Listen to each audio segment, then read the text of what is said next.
नमस्कार, मी दुर्गेश सोनार. आवाज महाराष्ट्राचा या विशेष कार्यक्रमात आपल्या सगळ्यांचं स्वागत. राज्यभरात सध्या गावोगावी मराठा समाजाचा आक्रोश मूक मोर्चांच्या रूपानं पाहायला मिळतोय. कोपर्डीच्या घटनेनंतर पेटून उठलेला हा मराठा समाज एकसंध झालाय. आजही नवी मुंबई आणि सोलापुरात मराठा समाजाचे अक्षरशः भव्य दिव्य मोर्चे निघाले.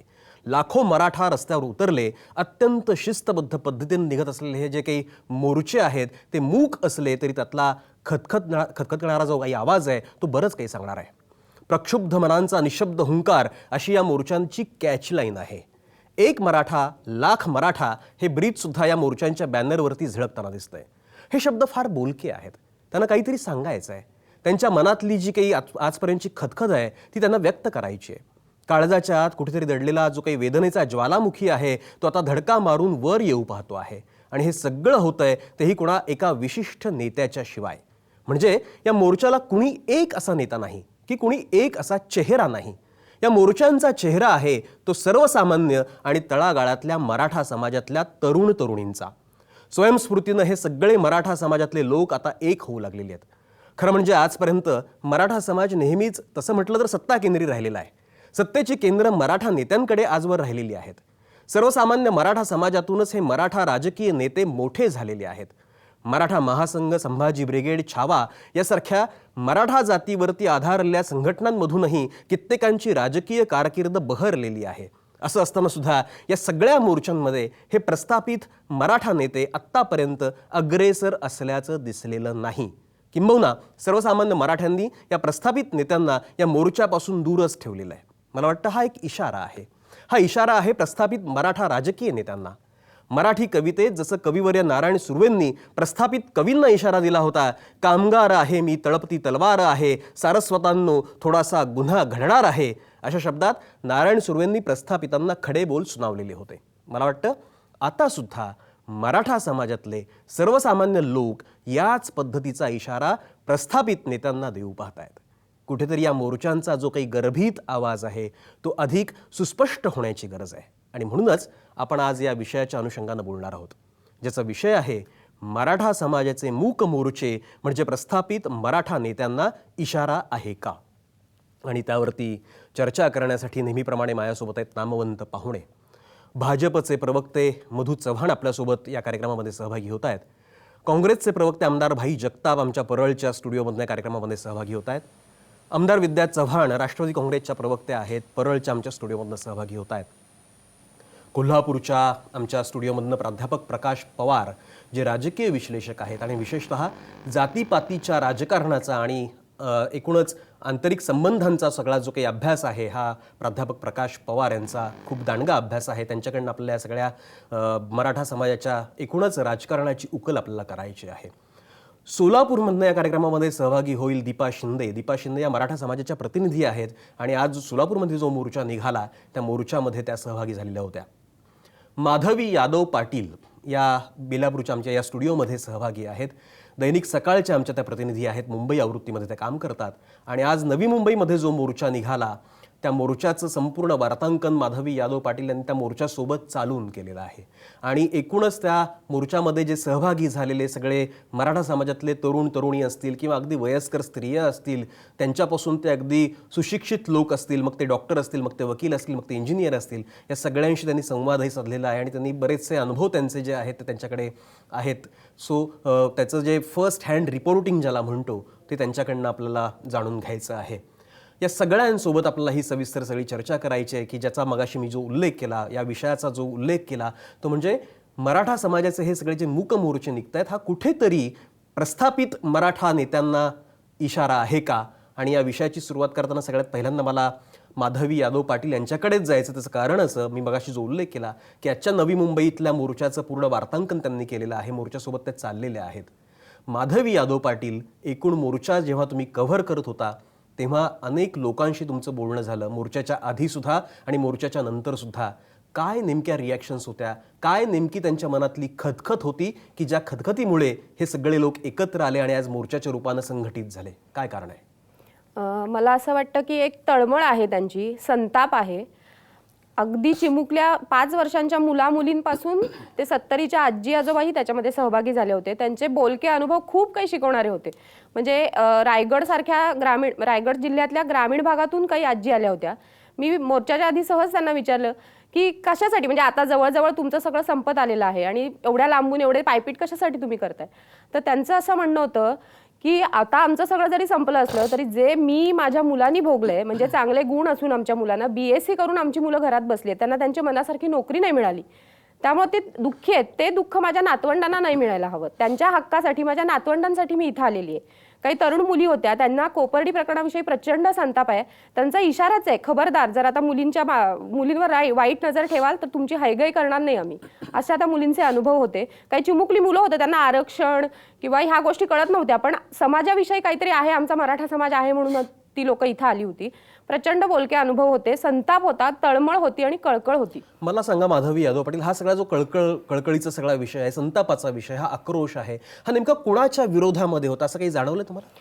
मला असं वाटतं की त्यांचा कुठल्या समाजाविरोधात, जाती धर्माविरोधात हा आक्रोश नाहीये. त्यांना फक्त त्यांचा न्याय हक्क हवाय आणि त्यांच्या काही मागण्या होत्या आणि ज्या मला वाटतं की त्यांनी सविस्तर सांगितल्या की त्या का आहेत. म्हणजे जर त्यांना ॲट्रॉसिटी मधला जर बदल हवा असेल तर त्यांनी त्याचं सविस्तर विवेचनही केलं की त्या काळात जेव्हा हा कायदा झाला त्यावेळेसची परिस्थिती वेगळी होती आणि आत्ताची परिस्थिती फार वेगळी आहे. तर ज्याप्रमाणे काळ बदलतो त्याप्रमाणे कायद्यातही बदल हवा अशी त्यांची मागणी होती. आणि आरक्षणामुळं किंवा बाकी गोष्टींमुळे जो मराठा समाज मागं पडतोय, म्हणजे गुणवत्ता आहे, 90% आमच्या मुलांना गुण आहेत, पण बाबा सीट बसत नाही, तू ओपनमध्ये आहेस, मग 10 लाख भर, मग 20 लाख भर, तर हे कशासाठी, ह्याच्याविषयी त्यांना संताप आहे. कुठेतरी राज्यकर्त्यांवरती किंवा मराठा नेत्यांवरती त्यांचा रोष तुम्हाला दिसून आला? नाही, या ह्याच्यात नेते पूर्ण बॅकफूटवर होते. त्या नेत्याविषयी किंवा कुठल्या ह्याच्याविषयी त्यांनी अजिबात अक्षरही काढलं नाही. त्यांनी सुरुवातीला फक्त विनंती केली होती की राजकीय नेत्यांनी सगळ्यात शेवटी राहायचं. त्यांनी स्टेजवरही नेत्यांना येऊन दिलं नाही. फक्त त्यांचा मुद्दा हाच आहे की मराठा समाजाला त्यांचा योग्य तो हक्क आणि न्याय मिळाला पाहिजे. मराठा समाजाला त्यांचा योग्य तो न्याय आणि हक्क मिळाला पाहिजे. आणि सगळ्यात महत्त्वाचा जो उल्लेख आता माधवी यादव पाटील यांनी जो केलेला आहे की राजकीय नेत्यांना त्यांनी व्यासपीठावरती, मंचावरती येऊ दिलेलं नाही अजिबात, आणि त्यांची जागा त्यांनी सगळ्यात शेवटी ठेवलेली आहे. हे कुठेतरी मला वाटतं हे खूप सूचक आहे. हे प्रत्यक्ष कृतीतनं, म्हणजे शब्दातनं जरी त्यांनी व्यक्त केलेलं नसलं तरी कृतीतून त्यांनी मला वाटतं त्यांची जी काही नाराजी आहे ती दाखवण्याचा प्रयत्न केला असं मला वाटतं. तर मला भाई जगताप यांच्याकडे जायचं आहे. भाई जगताप, तुम्ही काँग्रेसचे प्रवक्ते आहात, आमदार आहात. एकूणच मराठा समाजाचे हे सगळे जे मोर्चे गावोगावामध्ये निघत आहेत, लाखोच्या संख्येनं मराठी समाज एकवटतो आहे, त्यांचा आक्रोश मांडतो आहे. मोर्चे आज जरी मूक असले तरी त्यांच्या एकूण वेदना आहेत त्या खूप बोलक्या आहेत. काय नेमकं कारण वाटतं का मराठा समाजाला अशा स्वरूपाचे मोर्चे काढण्याची गरज भासली असावी?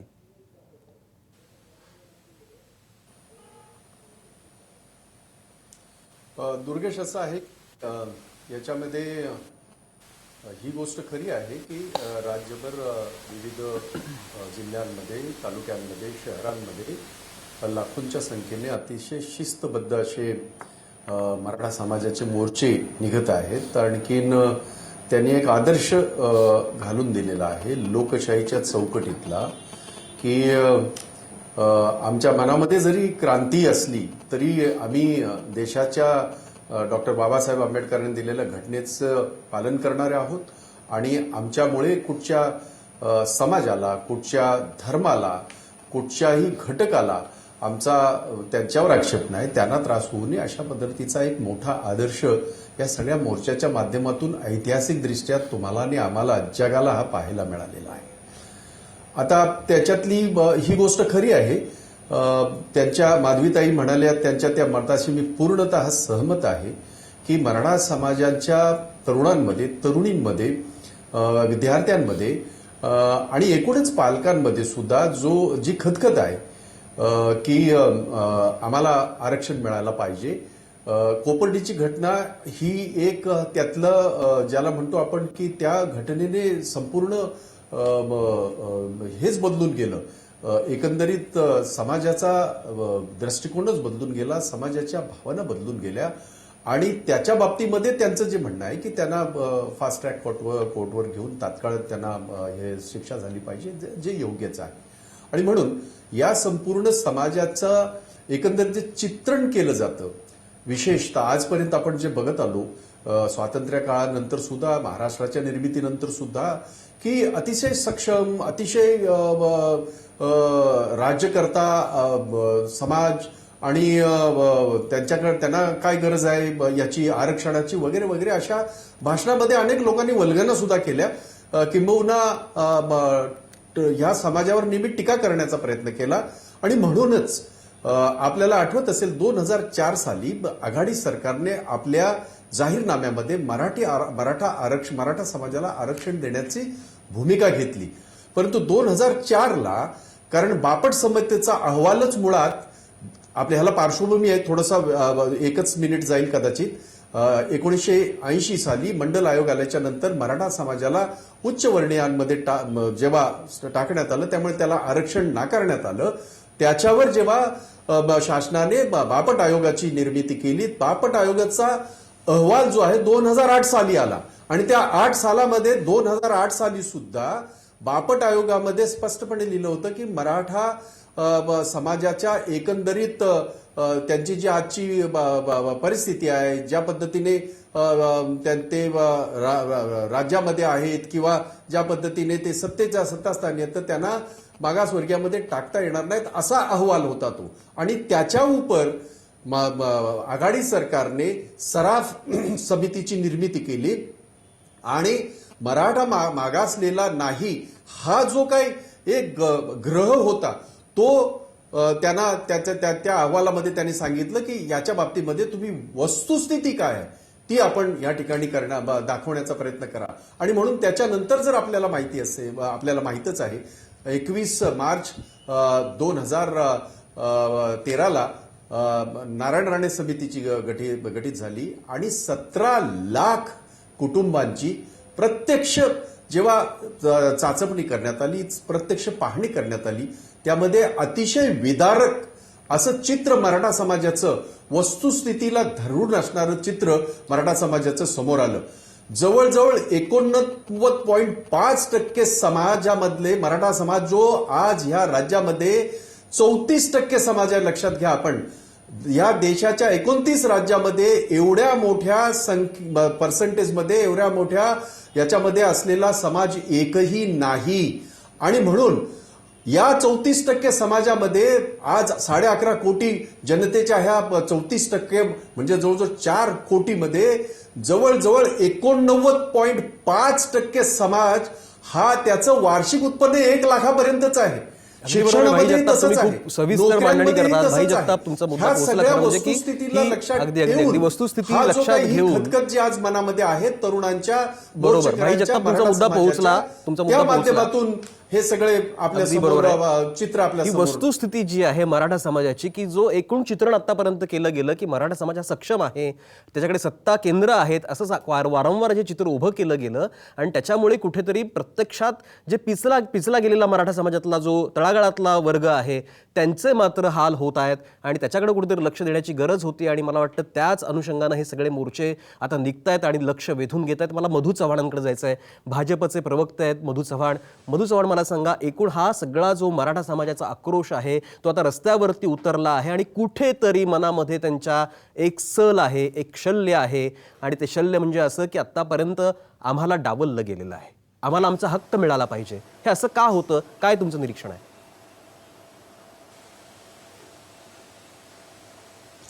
मला असं वाटतं की या ठिकाणी भाई जगताप बोलले त्याच्यातल्या अनेक मुद्द्यांशी मी सहमत आहे की या मराठा समाजामध्ये आज उच्चवर्णीय वगैरे आपण जरी म्हटलं तरी जातीच्या आधारावर त्या ठिकाणी तुम्ही काय म्हणायचं असेल ते जरूर म्हणा, परंतु मी कोकणातला आहे. आता मला माहिती आहे की कोकणातली माणसं साधारणपणे ही मनियार्डीवर 10-20 वर्षापूर्वीपर्यंत जगत होती. म्हणजे कोणी पोलीसमध्ये असेल, कोणी मिलिटरीमध्ये असेल, कोणी अन्य कुठल्या तत्सम याच्यामध्ये असेल आणि त्याचा परिणाम झाला की कधी तो मनियार्डर येते आहे आणि त्याच्यावरच तो जगत होता.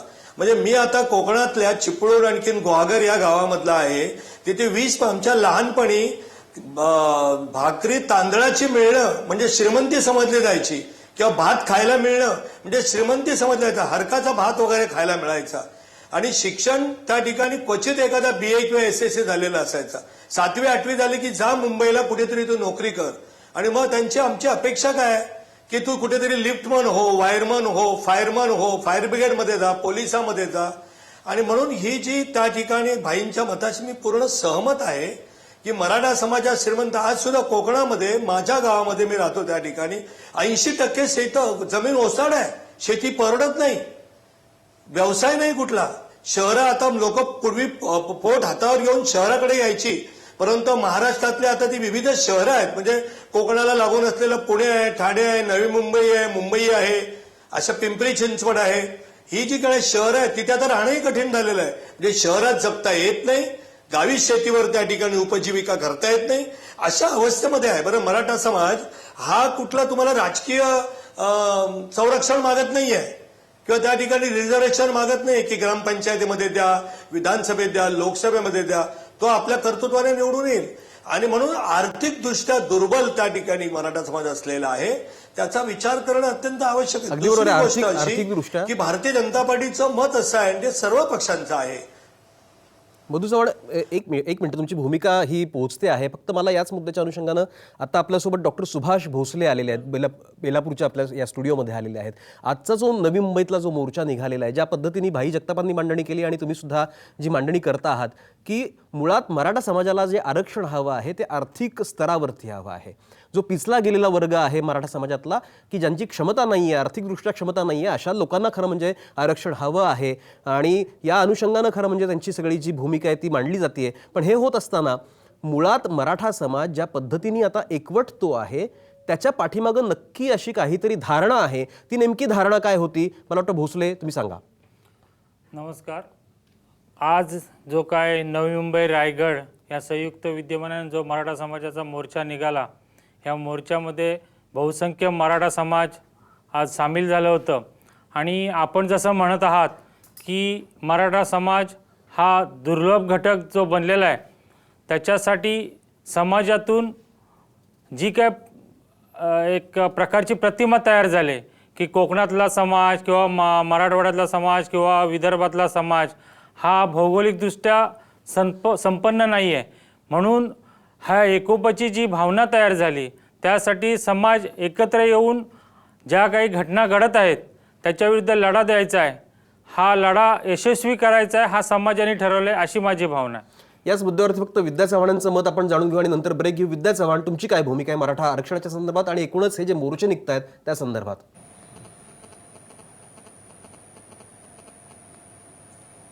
नाही, सुरुवातीला तर मी हे संबंध जे मराठा समाज जागरूक झालाय आणि सगळीकडनं आज मोठमोठ्या प्रमाणात मोर्चे निघतायत, या सगळ्यांचं मी अभिनंदन करेल की एवढ्या मोठ्या प्रमाणात शांतपणे आणि चांगल्याने एक विषय घेऊन हे आता जागरूक झालेले आहेत. त्यामुळे खरोखर यांचं अभिनंदन करायला पाहिजे. आणि खास करून या मोर्चांमध्ये मोठ्या प्रमाणात मुली आणि महिला सामील झालेल्या आहेत. आणि कोपर्डीच्या अत्याचाराचा सुद्धा याच्यामध्ये मोठ्या प्रमाणात विरोध होतोय. त्यामुळे त्यांना तातडीने शिक्षा झाली पाहिजे, फास्ट ट्रॅक कोर्टात होऊन 1 वर्षाचा आत हा निकाल लागला पाहिजे, ही जी मागणी आहे. आणि त्या मागणीनंतर हे मोर्चांचं मोठ्या प्रमाणात संघटितपणे हे निघतायत. परंतु तुम्ही जो मुद्दा मांडतायत की प्रस्थापित मराठा नेत्यांना इशारा आहे का, तर मला याबाबत असं सांगायचं आहे की आतापर्यंत मी अनेक आंदोलनं बघितलेले आहे आणि अनेक आंदोलनाचा भाग म्हणून मी स्वतः त्या मोर्चांमध्ये सहभागी झालेले आहे. परंतु प्रस्थापित नेत्यांना इशारा नसून मोर्चांना जसा प्रतिसाद मिळत जातो तसं लोकांमध्ये एक विश्वास वाढत जातो की आपण एक आपली शक्ती उभी करणार आहोत किंवा उभी करू शकतो आणि आपणच त्याचं नेतृत्व का करू नये अशी एक कुठेतरी इच्छा प्रबळ होत जाते. लोकांमधली ही इच्छा जर प्रबळ होत असेल, विद्या चव्हाण, लोकांमधली ही जर इच्छा प्रबळ होत असेल, स्वागतच केलं जाईल. बरोबर, स्वागत केलं पाहिजे, हे एका बाजूनी बरोबर आहे. पण लोकांमध्ये अशी जर इच्छा प्रबळ होत असेल आणि लोक जर इतक्या संख्येनं एकवटत असतील, संघटित होत असतील, तर मला वाटतं कुठेतरी राजकीय पक्षांसाठी ही नक्कीच चिंतेची बाब आहे. कदाचित तुम्ही आत्ता प्रत्यक्ष नाही बोललात तरी कुठे ना कुठे मनामध्ये राजकीय नेत्यांच्या, प्रस्थापित नेत्यांच्या मनामध्ये ही बाब नक्की कुठेतरी असणार की एवढ्या मोठ्या प्रमाणामध्ये हे लोक एकत्र येत आहेत आणि हा नक्की कुठेतरी आपल्यासाठी इशारा असू शकतो. या मुद्द्यावरती आपल्याला पुढच्या टप्प्यामध्ये बोलायचं आहे. प्राध्यापक प्रकाश पवार यांच्याकडनं मला याच विषयाचं विश्लेषणही अपेक्षित आहे. पण कार्यक्रमात वेळ झाली का ब्रेकच्या, आपण पाहत राहा आवाज महाराष्ट्राचा.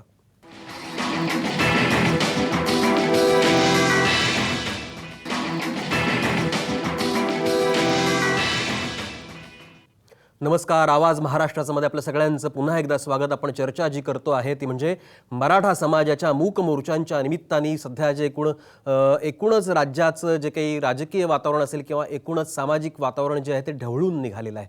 बरेच मुद्दे खरं म्हणजे या मूक मोर्चांनी आपल्याला दिलेले आहेत. मोर्चा जरी मूक असला तरी त्याच्या पाठीमागची जी काही भावना आहे, त्यांच्या पाठीमागची जी खदखद आहे ती अत्यंत बोलकी आहे. काय नेमकी ती खदखद आहे? कारण जवळपास महिनाभरापूर्वी पहिला मोर्चा औरंगाबादला मराठा समाजाचा निघाला. लाखोच्या संख्येनं मराठा समाज त्या ठिकाणी एकत्र आला. त्यानंतर साखळी पद्धतीने गावोगावी हे सगळे आता मोर्चे निघतात आणि अत्यंत नियोजनबद्ध पद्धतीने, शिस्तबद्ध पद्धतीने हे सगळे मोर्चे निघत आहेत. लाखोच्या संख्येनं हा मराठा समाज एकवटतो आहे आणि यातला सगळ्यात अंडरलाईन करण्यासारखा जो भाग आहे, अधोरेखित करण्यासारखा जो भाग आहे तो म्हणजे कोणत्याही राजकीय नेतृत्वाशिवाय, कोणत्याही एका नेतृत्वाशिवाय हे मोर्चे निघतायत. आणि मला वाटतं कदाचित हेच या मोर्चाच्या यशस्वीते पाठीमागचं कदाचित कारण असावं. याच मुद्द्याच्या अनुषंगानं मी आता प्राध्यापक प्रकाश पवारांकडे जाणार आहे. प्राध्यापक प्रकाश पवार, एकूणच महिनाभरापूर्वी पहिला जो मोर्चा निघाला तेव्हापासून आत्तापर्यंत पहिल्या मोर्चामध्ये कुठेही राजकीय नेते नव्हते, पण आता कुठेतरी सर्वपक्षीय मराठा राजकीय नेते सगळे जे आहेत ते कुठे ना कुठे या मोर्चामध्ये सहभागी होऊ पाहत आहेत. असं का झालं असावं? याच्या पाठीमागं मराठा समाजाचा जो काही रेटा आहे तो असावा का? काय नेमकं अनालिसिस आहे? मुद्दा असा आहे पहा की मराठा समाज हा काही एक संघ नाही. मराठा समाजामध्ये अभिजन आहेत, ज्याच्यामध्ये नेत्यांचा समावेश करता येईल, श्रीमंत बागायतदारांचा समावेश करता येईल. दुसरा मध्यम वर्ग आहे आणि तिसरा जो समूह आहे तो एकदम भूमिहीन आहे, अर्धवेळ शेती करणारा आहे आणि काही वेळेस तो शहरामध्ये येऊन गरीब झालेला धुणे भांडी करणारे सुद्धा लोक आहेत. म्हणजे उदाहरणार्थ सोलापूरमधून आलेली आणि पुण्यामध्ये धुणे भांडी करणाऱ्या बायकांचं प्रमाण सर्वात जास्त आहे.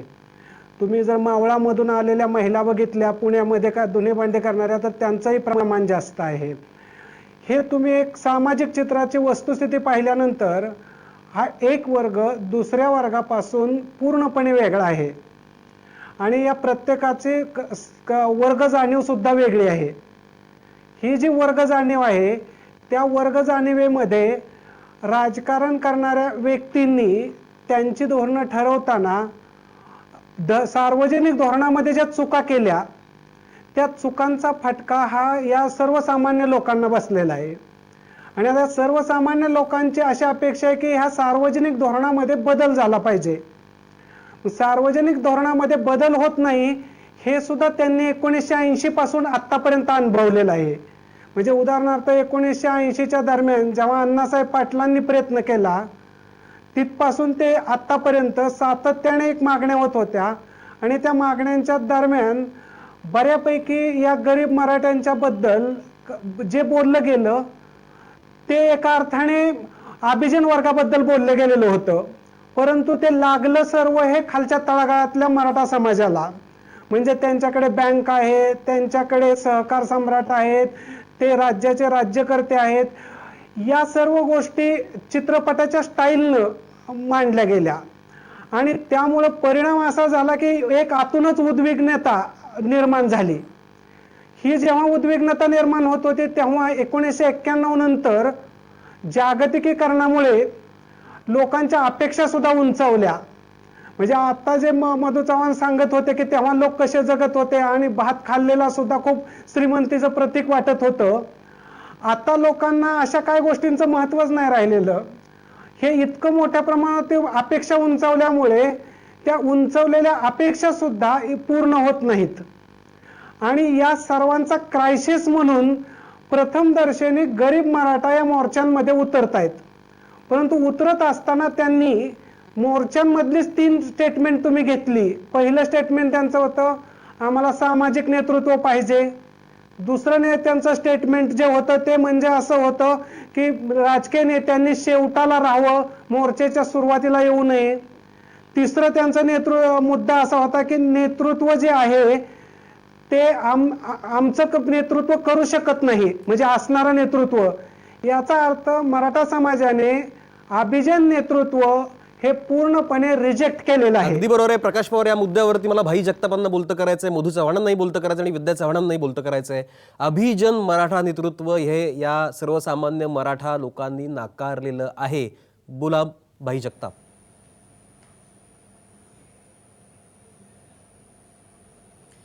नाही, असं आहे की मी सुरुवातीला सांगितलं की आपला जो प्रश्न आहे तर नेतृत्वाला नाकारलं आहे असं अजिबात म्हणता येणार नाही.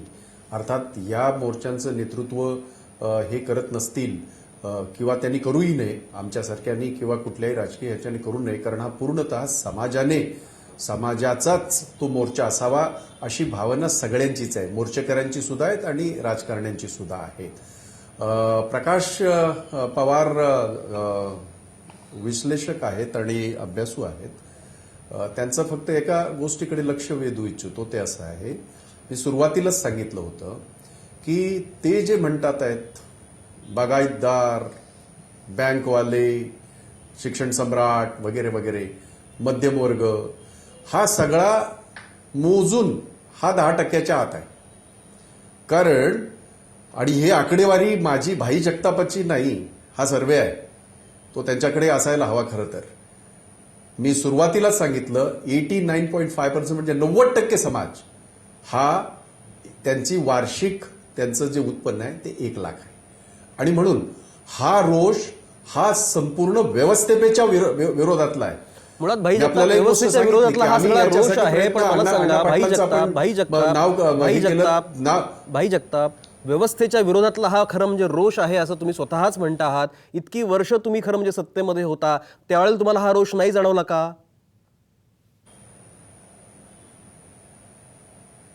होय होय, जाणवला. हा रोज जाणवला. म्हणूनच मी आपल्याला सुरुवातीला सांगितलं, कारण हा तुमचा प्रश्न स्वाभाविक आहे आणि तो योग्यही आहे. सुरुवातीलाच आपण जेव्हा मी म्हटलं होतं की आपल्या देशामध्ये 1980 साली ज्या वेळेला मंडल आयोग लागू झाला त्याच्यानंतर हे प्रकर्षाने जाणवू लागलं की हा जो घटक आहे हा तो मागासलेलाच राहणार, त्याला संधी मिळणार नाही. आणि म्हणून त्या ठिकाणी याच्या बापट आयोगाची हे झाली. परंतु बापट आयोगाने इतका वेळ घेतला, तो 2000 जवळजवळ 8 पर्यंत त्यांनी तो घेतला. आणि म्हणून मी तुम्हाला याचा सुरुवातीला सांगितलं 2004 साली आघाडी सरकारने हा निर्णय घेतला की मराठा समाजाला आरक्षण दिलं पाहिजे, मुस्लिम समाजाला आरक्षण दिलं पाहिजे. हे आमच्या याच्यामध्ये 2004 साली 2004 साली निर्णय घेतला, जाहीरनाम्यामध्ये तुमचा तो उल्लेख होता, पण प्रत्यक्षामध्ये अगदी बरोबर त्यामध्ये त्याच्यामध्ये ही गोष्ट आपल्याला मुद्दाम या ठिकाणी मी सांगू इच्छितो की त्यांचा आक्रोश हा व्यवस्थापनाच्या विरोधात आहे आणि त्या व्यवस्थापनामध्ये आम्ही सुद्धा राहिलो राज्यकर्ते म्हणून, त्यामुळे तो आमच्या विरोधामध्ये असणार. काय भाई जगताप, तुमची भूमिका पोहोचली या मुद्द्यावरती जाणून घेणं आवश्यक आहे. आणि त्या दृष्टीने मी आपल्याला सांगतोय की हा समाज हा वंचितच राहिला, हा शिक्षणाने वंचित राहिला, हा नोकऱ्याने वंचित राहिला, याला आणि म्हणून तो आरक्षण कशात मागतोय? तो राजकारणात आरक्षण मागतच नाहीये. तो आरक्षण मागतोय फक्त आणि फक्त नोकऱ्यामध्ये, तो आरक्षण मागतोय शिक्षणामध्ये.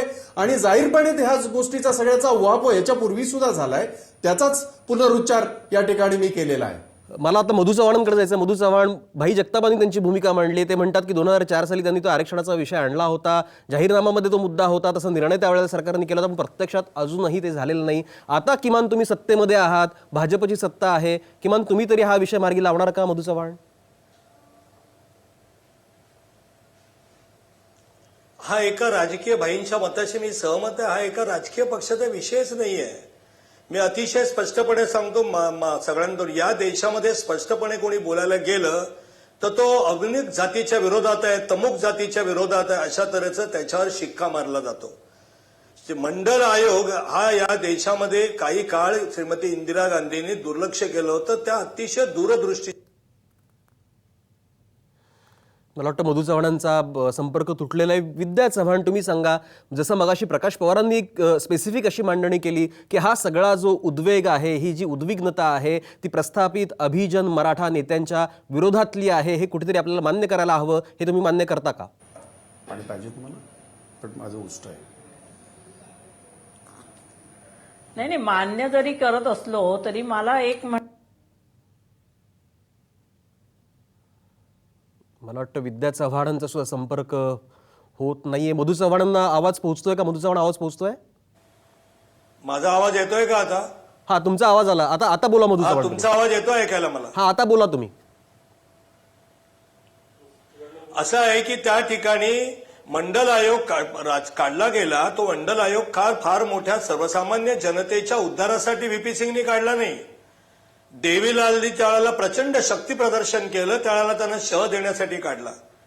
आधी त्यावेळेला रिझर्वेशनमध्ये अधिक भर पडली. सर्वसामान्य माणसाला आर्थिकदृष्ट्या एका स्तरावर आणायला पाहिजे हे बरोबर होतं, पण त्याचा परिणाम असा झाला की सो कॉल म्हणजे मराठा समाज उच्चभ्रू आहे, उच्चभ्रू आहे, उच्चभ्रू आहे असं म्हणून गेलं.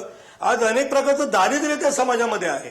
म्हणजे आता एक गोष्ट उदाहरणार्थ तुम्हाला मी सांगतो, म्हणजे भारतीय जनता पक्षाचं मत नाही सांगत आहे, परंतु आपण स्पष्ट थोडं बोललं पाहिजे.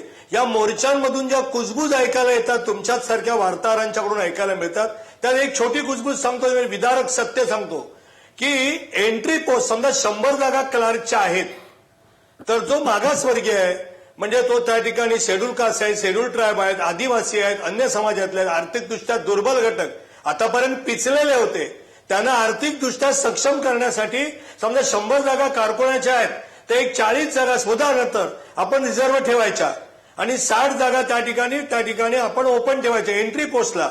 पण हळूहळू प्रमोशनमध्ये सुद्धा रिझर्वेशन यायला लागली. परिणाम असा झाला की एखाद्या शेड्यूल कास्ट किंवा शेड्यूल ट्राईब किंवा तत्सम समाजातल्या एका कुटुंबामध्ये, म्हणजे तिथली कुजबूज सांगतोय मी, माझं मत नाही सांगत, तर त्याला राजकीय वळण मिळेल, की एका समाजामध्ये सगळी 7-8 माणसं सर्व्हिसला आहेत रिझर्वेशनच्या मुळे.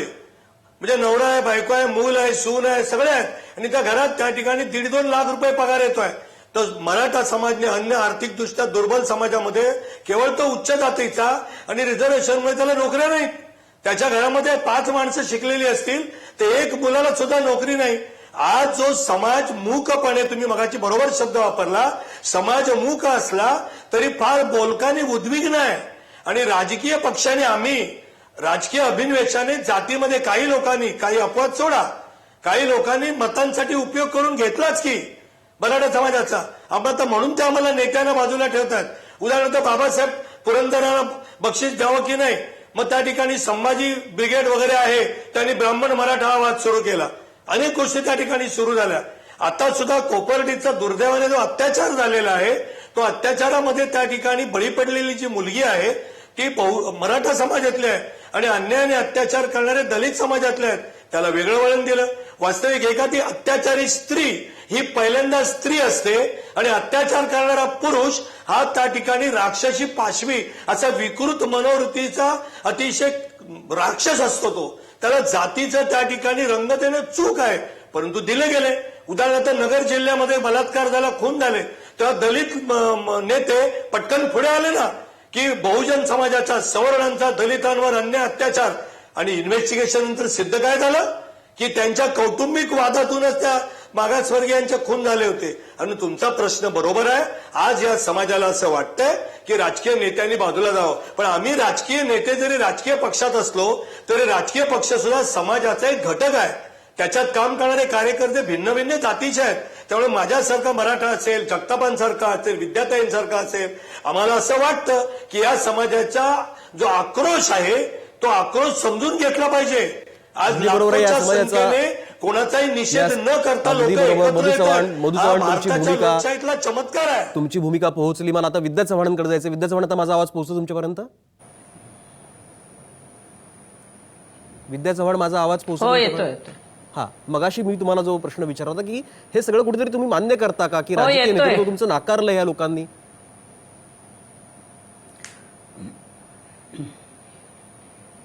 नाही, यांनी राजकीय नेतृत्व नाकारण्याचा प्रश्न नाहीये. हे मोर्चे जे निघाले आहेत हे स्फूर्तीमुळे निघाले आहेत आणि गेले अनेक वर्ष ज्या समाजाला अत्यंत गरिबीमध्ये राहायला लागलेले आहे. आणि मला यातला एक महत्वाचा मुद्दा मांडायचा आहे की आपलं संविधान होऊन 60-70 वर्ष झालेले आहेत, मंडल आयोग येऊन 25 ते 27 वर्ष झालेले आहेत.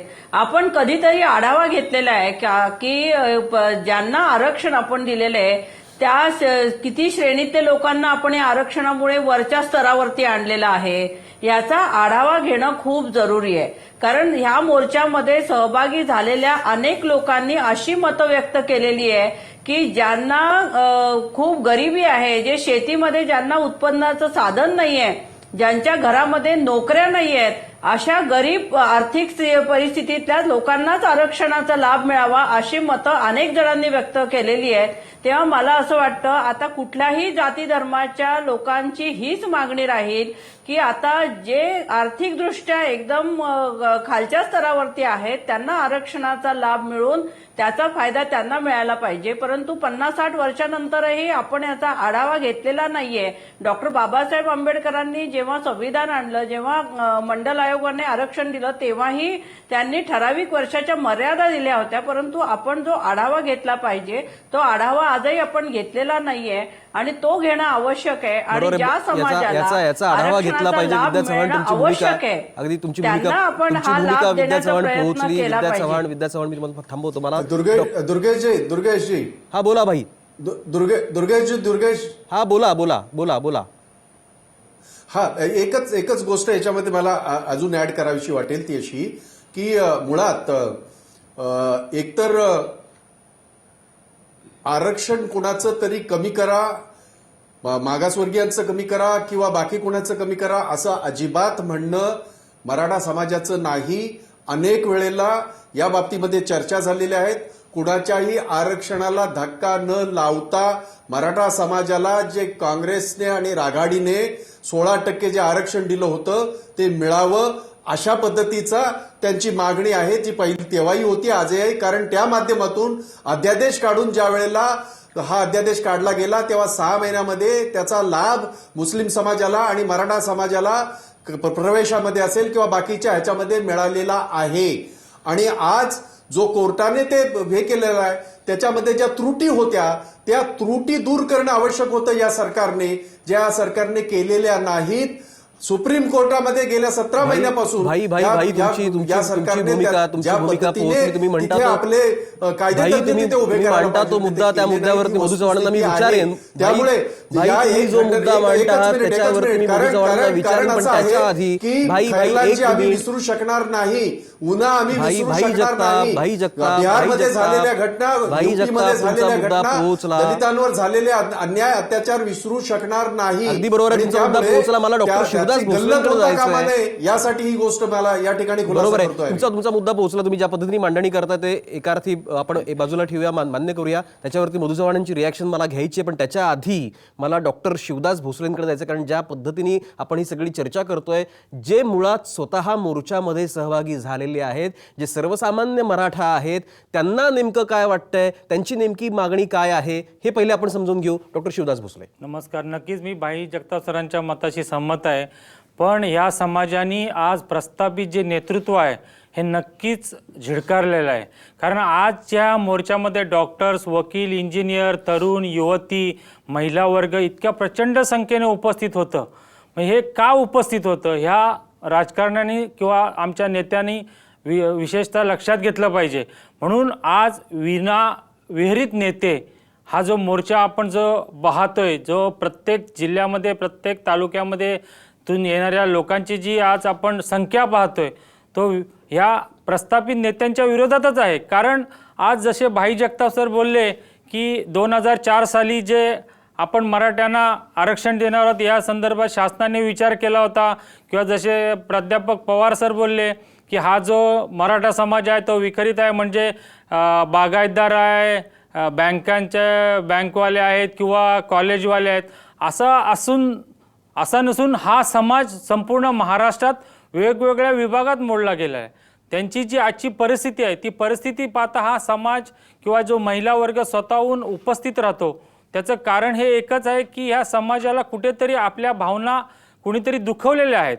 म्हणूनच हा समाज आज एकत्र झालेला आहे. मला आणखीन एक डॉक्टर भोसले एक तुमच्याकडनं माहिती घ्यायची की ईबीसीच्या मर्यादेसंदर्भातली सुद्धा मागणी आहे, ती नेमकी काय?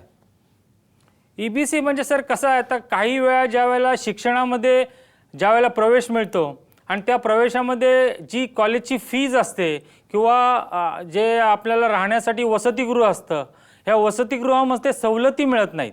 आणि त्या सवलतीसाठी ईबीसीच्या माध्यमातून आमचे हे विद्यार्थी अगदी आपली बरोबर. हे सगळी मांडणी, सगळी भी जी आहे ती मोर्चाच्या माध्यमातून हा सगळा मराठा समाज हा करत आलेला आहे. ठिकठिकाणी गावोगावामध्ये जे मोर्चे निघत आहेत त्याच्यामधून मराठा समाजाने त्यांची मागणी ही पुढे ठेवलेली आहे. अत्यंत शिस्तबद्ध पद्धतीने सगळं सुरू आहे.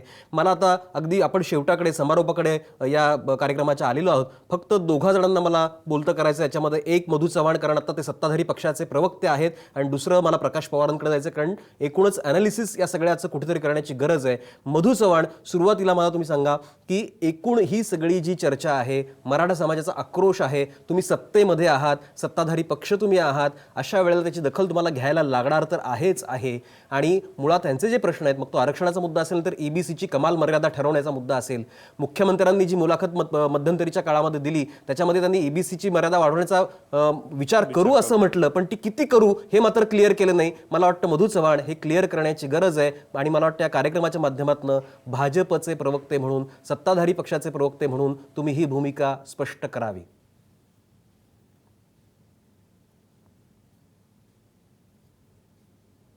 थोडक्यात दोन मुद्द्यांवर स्पर्श करतो. एक विद्याताईंनी स्पर्श केला त्याला. भारतीय जनता पार्टी किंवा कुठलाही राजकीय पक्ष आता एसटी एनटी यांच्या ज्या रिझर्वेशन घटनेमध्ये दिल्यात त्या ठिकाणी रद्द कराव्यात, बंद कराव्यात या मताचा नाही आहे. त्या समाजाला पार आणण्यासाठी आहे.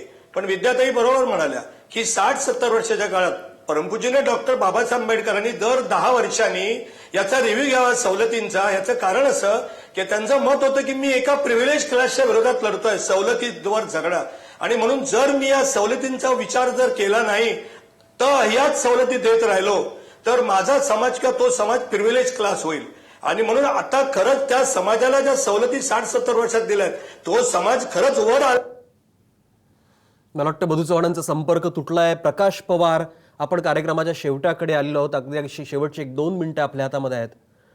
तर त्याच्यामध्ये प्रकाश पवार, मधू चव्हाणांचा संपर्क झाला आहे? मधू चव्हाण, बोला बोला बोला. नाही हो, मी बोलतोय, बोलू का? हा, बोला बोला बोला. त्यामुळे मला असं वाटतंय की या ठिकाणी आता भाई जे म्हणाले की आम्ही हे सरकार, आता मी उगाच राजकीय अभिनवेशाने बोलत नाही की एक चर्चा वेगळ्या चांगल्या स्तरावर आहे.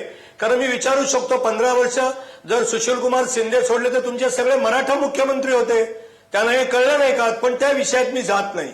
मला असं वाटतं की मराठा समाजाची जी उद्विग्नता आहे, जो असंतोष खतखतोय, त्याच्यावर आर्थिक या देशामध्ये एक on one day fine day आर्थिक निकषावरच समाजाच्या पोटाचा, नोकरीचा, ज्या हाताला काम, शेताला पाणी, चालायला रस्ता, या मूलभूत गरजा त्याला मिळाल्या पाहिजे, त्याचा विचार झाला पाहिजे. परंतु त्याचबरोबर ज्या काही मागासवर्गीय जाती आहेत त्यांना वर आणण्यासाठी सवलती काही काळ दिल्या पाहिजेत. पण मराठा समाजाला आर्थिक सवलती नोकऱ्यांमध्ये आणि शिक्षणामध्ये देण्यासाठी आता आमचं सरकार केंद्रात आणि महाराष्ट्रात असल्यामुळे त्याच्यावर आम्ही गांभीर्याने विचार करून तोडगा काढू.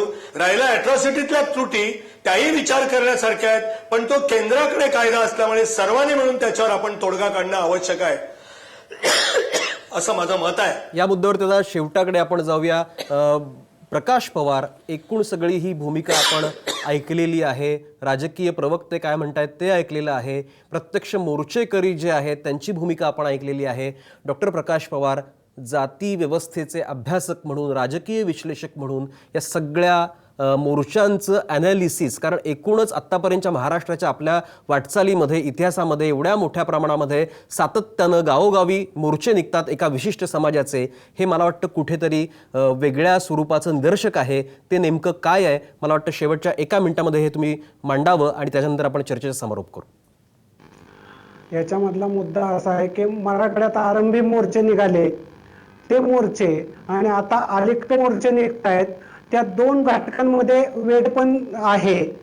आणि आत्ताच्या मोर्चांमध्ये जिथं लोक आहेत तिथं नेते जाऊ लागलेले आहेत. त्याच्यामुळे या मोर्चांमध्ये नेत्यांचा पाठिंबा, नेत्यावर पाठीमागा असणं हे एका अर्थाने त्या मोर्चांना घातक पण आहे. कारण मोर्चाचं स्वतःचं नेतृत्व नाही, आणि मोर्चाचं स्वतःचं जर नेतृत्व नसेल तर सरकार बरोबर कोण बोलणार हा प्रश्न उपस्थित होईल. दुसरा प्रश्न अजून एक उपस्थित होतो, भाजप सरकार हे मुद्दे सोडवू शकत नाही. याचं कारण या सरकारला इतर मागासवर्गीय आयोगाचे शिफारस पत्र पाहिजे आरक्षणासाठी, आणि अॅट्रॉसिटीचा कायदा हा केंद्र बनणार आहे. त्याच्यामुळे भाजप सरकारची याच्यामध्ये कोंडी होणार आहे. तिसरा मुद्दा याच्यामधून निर्माण होतो तो असा आहे की मध्यमवर्गीयांचे प्रश्न जे आहेत ते ऐरणीवरती काही प्रमाणावरती येत आहेत. खरं तर त्यांचे आवाज किंवा त्यांची दिशा ह्याच्यापासून वेगळी केली गेली पाहिजे. म्हणजे उदाहरणार्थ बाबासाहेब पुरंदरे यांचा मुद्दा इथं येण्याचाच काय संबंध नाही. खरं तर हा मोर्चा गरिबांचे मानले तर, परंतु तो जर मुद्दा येत असेल तर मोर्चामध्ये 2 प्रकारचे आवाज एका वेळेस आलेले दिसत आहेत. त्याच्यामुळे एक नवीन प्रॉब्लेम क्रिएट होतो. आणि शेवटचा मुद्दा म्हणजे हा सर्व असंतोष सरते शेवटी जागतिकीकरणाच्या धोरणाविरोधातला आहे. त्याच्यामुळे ते धोरणात काय चूक झाली हे खुद्द शरद पवारांनी दिल्लीमध्ये घडलेल्या एका घटनेबद्दल सांगितलं होतं. त्याच्यामुळे एकूण धोरणांचंच पुनर्परीक्षण केलं पाहिजे. अगदी बरोबर आहे, हे धोरणांचं मोर्चे सांगतायत. पुनर्परीक्षण केलं पाहिजे. डॉक्टर प्रकाश पवार, तुमची भूमिका पोहोचली. भाई जगताप बोट वर करतायत. खरं म्हणजे माझा वेळ संपलाय, पण ते बोट वर करतायत म्हणून किमान 30 सेकंदाचा मी अवधी त्यांना देणार आहे. भाई बोला.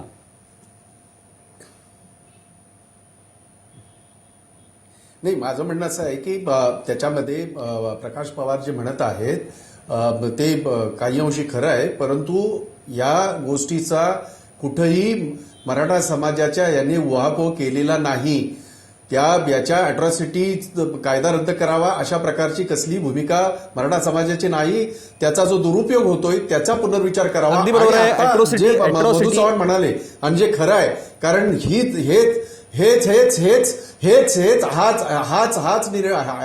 हेच वाक्य रामदास आठवलेंनी सुद्धा, मंत्री आहेत ते म्हणाले होते की या अॅट्रॉसिटी कायद्याच्या याच्यामध्ये आपल्याला पुनरावलोकन करावं लागेल. तर नेमकं ते सरकार काय म्हणतंय की काय पुनरावलोकन कुठच्या याच्यात त्याच्या बाबतीमध्ये त्यांनी जर समजा लोकांसमोर आणलं आणि आज जे काय 1 दिवसाचं अधिवेशन होणार आहे त्याच्यामध्ये जर भूमिका मांडली तर आम्ही त्याच्या बाबतीमध्ये बोलू ना. आम्ही अगदी बरोबर. भाई जगताप, तुमची भूमिका पोहोचली. भाई जगताप माझा वेळ संपलेला आहे. भाई जगताप माझा वेळ संपलेला आहे. अत्यंत महत्वाच्या विषयावरती आपण बोलतो आहोत. भाई जगताप, अगदी बरोबर आहे. भाई जगताप, आपला वेळ संपलाय, त्यामुळे मी तुम्हाला थांबवतो. खरं म्हणजे याच्यावरती खूप सविस्तर आणखीन आपल्याला चर्चा करता येऊ शकते, पण वेळ आपल्याकडे अजिबात नाही आणि वेळ कोणासाठी थांबत नाही. पण अशी जी वेळ कोपर्डीतल्या एका मुलीवरती आली ती वेळ पुन्हा कुणावरती येऊ नये आणि यासाठी म्हणून हा मराठा समाजाचा आक्रोश आहे. जो पिचला गेलेला मराठा वर्ग आहे त्याचा हा आक्रोश आहे. तो जो आवाज आहे, त्यांचा आतला जो आवाज आहे, तो आतला आवाज आता व्यक्त होऊ लागलेला आहे. भले तो आता मूक मोर्चाच्या स्वरूपात असेल, पण येत्या काळामध्ये तो बुलंद होईल. काल मी जसं म्हणालो की तो आवाज आत्ता जरी क्षीण असला तरी त्याचा डेसिबल येत्या काळामध्ये नक्की वाढेल. आणि याच नोटवरती या सगळ्या मान्यवरांचे मी आभार मानतो. उद्या पुन्हा भेटू संध्याकाळी 6 वाजता एका नवीन विषयासह. तोपर्यंत नमस्कार.